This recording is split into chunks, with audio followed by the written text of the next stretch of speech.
So, just to start the short presentation about Slovak developments, and in compared to what I've heard yesterday about hashtags and YouTubers and influencers, Slovak advertising law is, let's say, in Middle Ages, but we are trying hard to keep up. The first and I think quite important but very funny information is that there was some small legislative change in our advertising code. It comes from a funny story from the long time practice when the car owners were changing their tachometers downsize. So the cars didn't look like the car has 200,000 kilometers, but just 50,000 kilometers, just to get better prices for them. In old cars, it was able to do it manually, but new cars, everything is electronical, and a couple of small companies were selling the market small devices that were able to change your tachometers and the kilometers and things like that.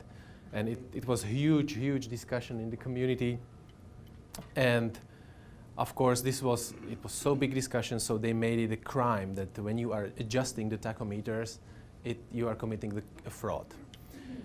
But those companies were still selling those gadgets, and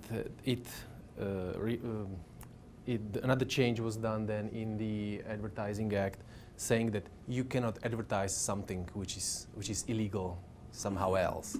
So that's the way how they probably will get rid of it. In terms of coming back to what was discussed yesterday, maybe Kardashians will move to Slovakia. And what is what is new about Slovak, let's say, social media marketing is that there is still nothing. There is still no code of ethics, nothing. But the good news is, and we are trying to help it with it, is that Slovak Council is thinking of getting some code. So maybe next year or in 2 years' time, with another legal developments, I can tell you more. How am I? Okay.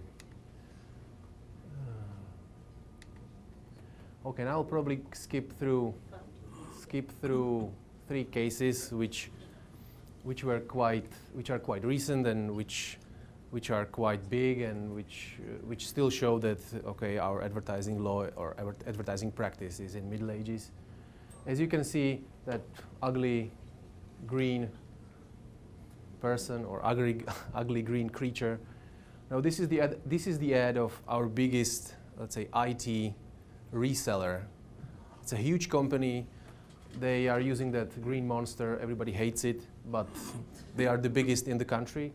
And they are very aggressive, and they are telling that you can see that when you buy some product from them, that you can get the discount up to 200%. So they will like double the price you paid for it, which everybody thinks like, okay, I will buy something, I will get double the price. But the truth is that it was said nowhere that only the winners, like if you register and if you are picked up, only the ones get the double back, not everyone who just buys the product.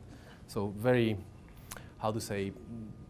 misleading and very aggressive, and it was not used only in the printed form, but also it was broadcasted on TV.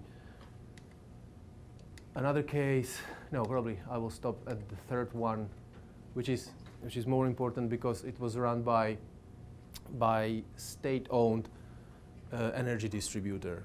And they were just counting that, we can save you, or if you will get the energy through us, you will save 13% on electric discount and 20% of natural gas discount. So in total, your discount will be on energies and 33% in total. Well, the real savings were 3 to 5 because they were not counting the price of transportation, just the energy itself.